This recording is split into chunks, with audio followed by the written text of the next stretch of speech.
welcome to another fantastic session for the Faceprint Virtual Summit. It's already been an incredible day with a wealth of educational and inspirational content, and I now have another amazing session to bring you. So to kick things off, I'd just like to introduce you to today's speaker. Matthew Falkner has been the head of marketing for Canon Europe's professional print portfolio since February 2019, and he is responsible for the strategic marketing and product management supporting sales organizations across Europe, the Middle East, and Africa, and has had roles across a number of critical areas in the organization. He brings a wealth of knowledge and expertise to his role, having worked in the printing, packaging, and imaging sectors for more than 25 years.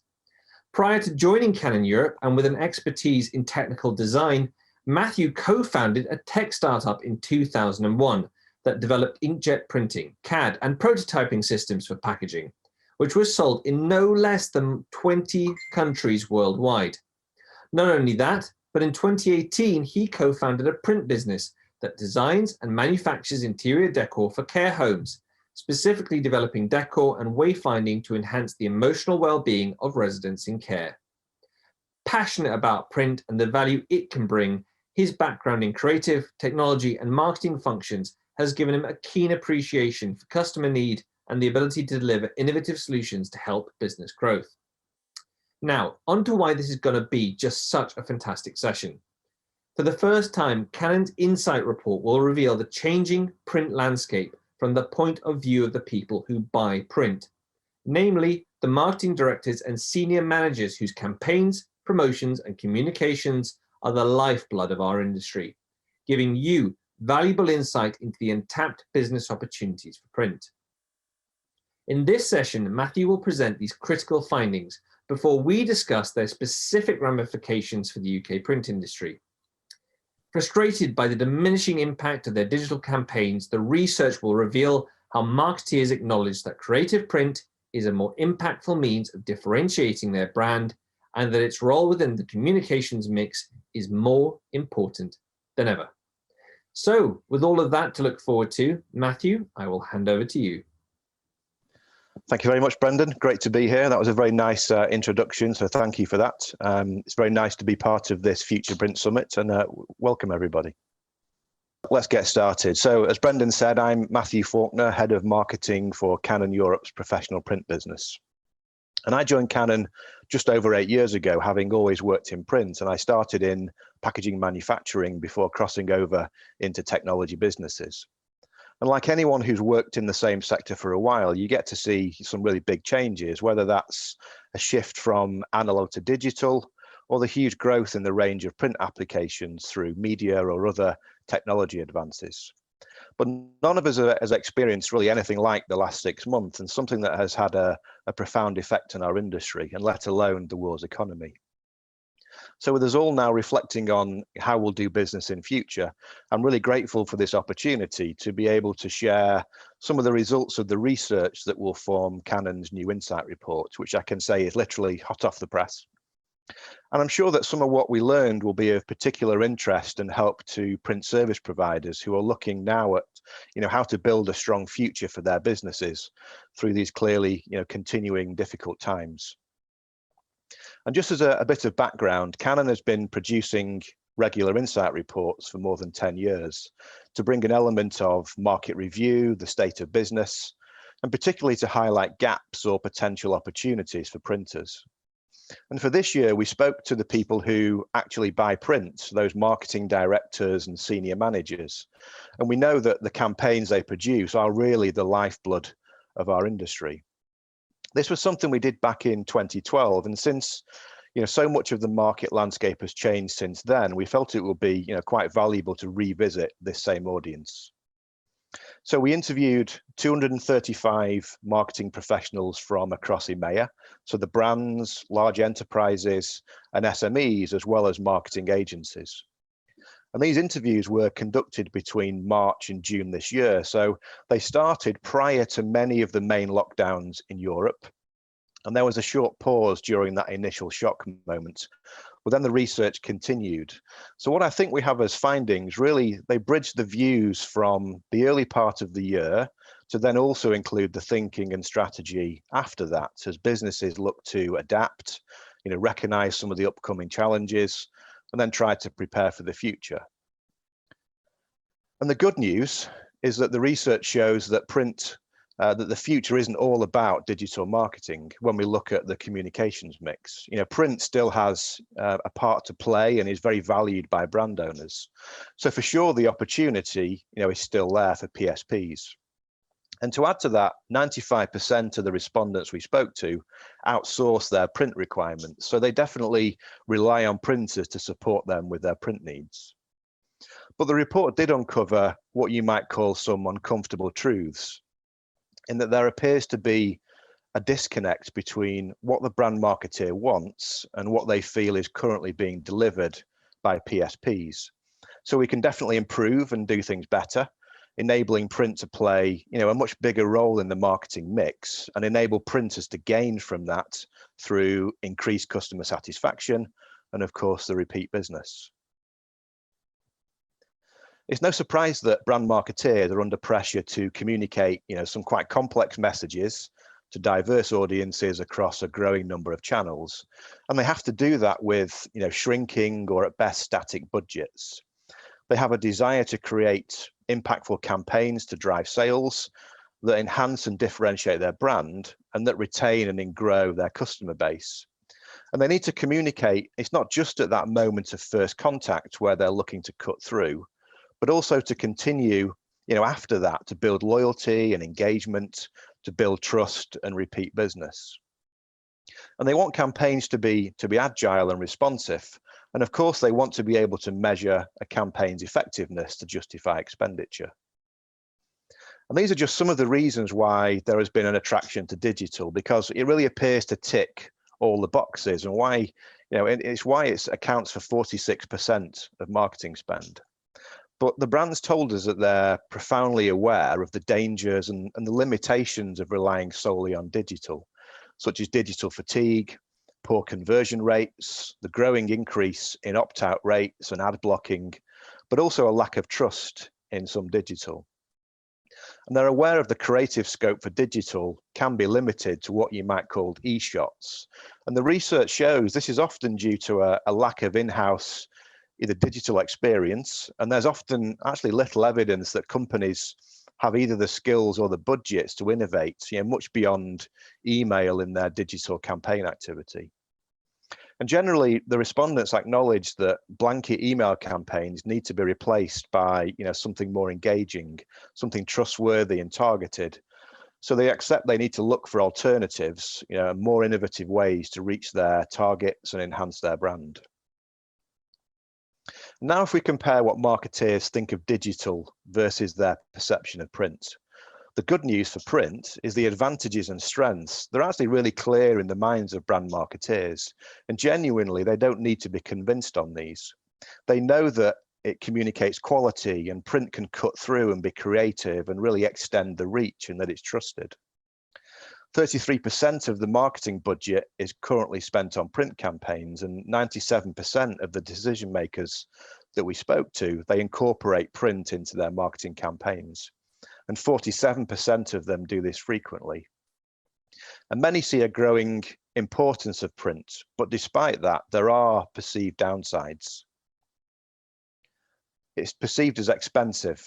Print is perceived as slow and perhaps inflexible, and it's not targetable and measurable. And I think especially regarding measurement, that's what makes it harder to demonstrate the ROI of print. Now, we all know that these are perceived issues, and that digital print on demand is actually none of these. It can be efficient and low cost. It can be fast. It's very flexible. It's definitely targetable. And of course, we know it's measurable. And personalization takes print into new realms of targeting and measurability. So when we turn to that measurability topic, marketeers have to justify marketing spend, to themselves as well as to their leadership. And they're aware that the most creative campaigns are those that combine a mix of analog and digital components going across multiple channels. And to be honest, this kind of rhetoric about, integrated campaigns feels like, to me, like a well-trodden path. But what they told us is that the ROI measurement is typically not integrated. It's much easier for them to measure the impact of digital, which is seen as a kind of a quick data fix. So you can see your results like click through and open rate. So even when those numbers are not really very compelling, at least you can see them. It's hard for them to get the whole picture and measure the impact of non-digital elements. And this in turn brings that negative effect and negative perception on print. And finally, in terms of measurement, it's not always easy to demonstrate which element of the marketing campaign has led to the conversion into a sale. So print is still seen as part of the bedrock of marketing campaigns, and there's huge scope for print. 30% see print retaining its importance or becoming more important in the next few years. And brand owners acknowledge it as a key factor in the execution of multi-channel campaigns. And moving forward, print can carry even more weight than digital, as it's really broadly recognized now as a more trusted media. And in fact, 40% would invest more in print if their budgets increased. And I think that's a really clear recognition that they know they will have to work much harder in future to have their messages heard and to compete. And they know print can help them to do that. But clearly they want to understand how print can be measured, with 1 in 3 respondents saying they have no way of measuring the success of the print campaigns that they execute in their business. So there's a really solid foundation for the development of print within a PSP's existing customer base. Printers have a captive audience. 80% of the marketeers said they've remained loyal to the same PSP. And this may come as a surprise. What we also found was that print is not seen as a commodity, at least for most, as 60% said they don't go to the lowest cost supplier. But for them, the quality of the end result and the reliability of their PSP ranks higher in importance than costed. But there is this disconnect on what is being asked for and what the PSPs are seen to be delivering. 75% want to look to their printer as a consultant, and yet fewer than 20% are seen to be delivering on this. They want to know how and when to use print, how print can be integrated to support digital and other analog campaign elements, but they just seem to crave the simple things like advice on media or advice on finishing and embellishments. And they feel it's those proactive suggestions that make the difference between something that's good and something that's great. So how do we respond? We think it's important for printers to ask how good they are at proactively selling print in the face of that list of perceived negative points I mentioned earlier. It's natural to be prone to battle fatigue in the face of this, what you could call digital drift or the negative perceptions around print. So I think we have to come out fighting. There's definitely a strong story for print, with brand marketeers spending at least 1/3 of their budget on print, and happily, as we've seen, price is often, it's not the first consideration at least. Plus they expect its role to become even more important, being happy to increase budget share in that marketing mix. And I mentioned at the start about how that there are some potential uncomfortable truths. So I was thinking earlier today about how to really test this thinking. And something we should all do, probably do quite regularly, is to challenge ourselves and to look at what we ourselves deliver to customers, just to remove any chance of complacency. And one way to do this will be to look at your last 10 customers or your last 10 jobs, and being honest as a print business, how consultative would you say you've been with those, or did they just pass through? Are your customers still with you out of comfort or maybe inertia? Would it be easy for them to switch to another PSP who was able to give them the consultative input that they're craving? And these are sometimes, I realize they're sometimes difficult questions, possibly uncomfortable, but they are ones that you can ask yourself in a safe environment. And then think about the result and what actions you could take. And I think we all benefit from that regular challenge to our own status quo. So for sure, there's groundwork that needs to be done. We need to be able to dispel the perceived downsides of print, each of which is acting as a kind of barrier to growth. And it's those misconceptions surrounding print that can prevent marketeers from pressing the go button on print campaigns. Buyers want PSPs to demonstrate how print can work within the marketing mix, demonstrate the breadth of creative applications and really help show them what's possible. And in fact, of those we spoke to, they admit they would welcome advice on how to combine digital and print. So when you can offer consulting and some non-core print services, you really enable customers to maximize the effectiveness of campaigns, inject some creativity, and of course, differentiate their brand. According to the research, only 1 in 7 print buyers said that their PSP was currently meeting their needs as these consultants. So during the building of the insights, we wanted to construct some really practical ways that would help to address this. And in the full insight report, you'll see that we call this the Make It mantra. But let me share a flavor of some of these practical steps. First is working to overcome the perceived downsides. Sell the value to sell the value and get good at dispelling those misconceptions that can surround print.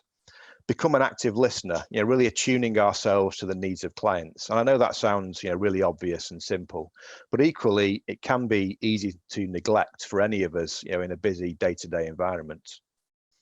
Act as a consultant, be creative, make recommendations, and enable customers to get the most out of print so that they can maximize the performance of their marketing.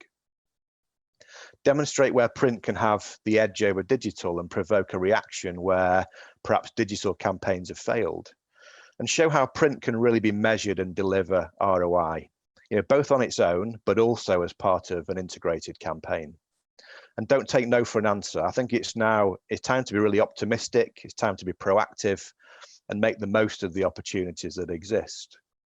And finally, be confident in selling your expertise in print and show how you create customer value and not just fulfill an order.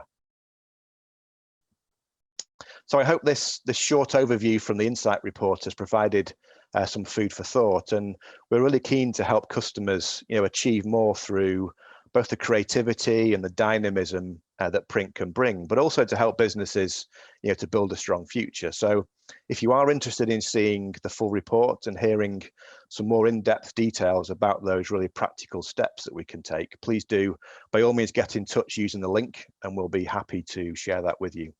So thank you, Brendan. Thank you so much, Matthew. That was really, really interesting and insightful presentation.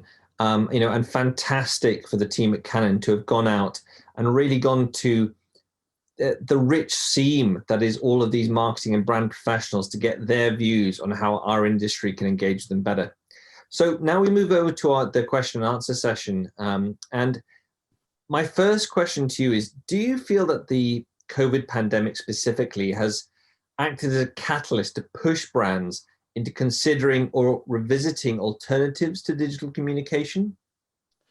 Yeah, I think COVID has pushed more people online with their work, and you have to ask yourself if the customer is in the right mindset to engage online with brand communications when their day is spent on screen, whether it's PC or mobile or tablet and Teams and Zoom calls. And I know from personal experience that I'm very happy to step away from screens at the end of any day. So I think brands can see that accelerating trend of digital fatigue, and I think recognize that print can give them the opportunity to reach target customers when they're away from that work zone, and perhaps engage with them at a different level when actually perhaps they're more receptive. And I also think that in times of uncertainty, we naturally revert back to what we trust, and we know that print is always measured as a trusted and quite an authentic medium.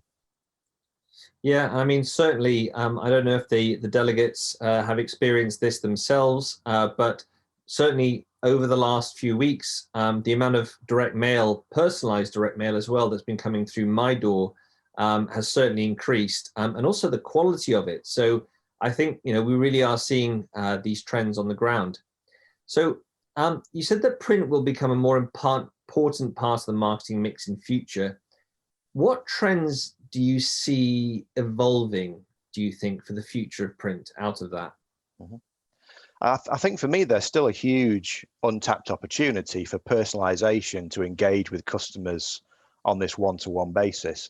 And you hear a lot about expectations. I think generally of a trend towards more customized products and services because of rising standards, and because we can now customize those quite efficiently.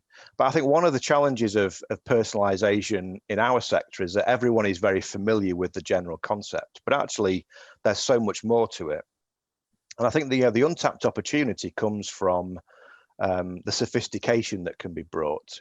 When a brand can interact with a prospect or customer and record their behavior, their preferences, their likes and dislikes, the choices they've made, and you can build a picture over time, it allows for incredibly personalized and targeted communications. And it comes from putting together the data, the artificial intelligence to manage and process that data, along with creative campaign ideas and the right print technology, and of course the knowledge and expertise of print service providers. And I think the best examples of that personalization and targeted messaging, you could say, are actually invisible, because as a recipient, I just receive a communication that is 100% interesting to me, and it's relevant, and it has prompted me to take some action. So in the end, I'm a happy consumer.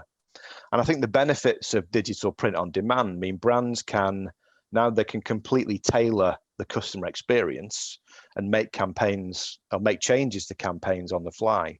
And print can be then linked with digital mediums such as technologies like virtual reality or augmented reality to enhance that overall customer experience. Mm. I mean, in fact, I've got an example of that right here in that Route 1 Print and Blue Tree Group are a member of the Independent Print Industries Association, of which me and Matthew both belong. And they've literally this was sent through the post, and this is the Guide to Christmas 2020. And I bought something from them last week, and it's a lovely little brochure.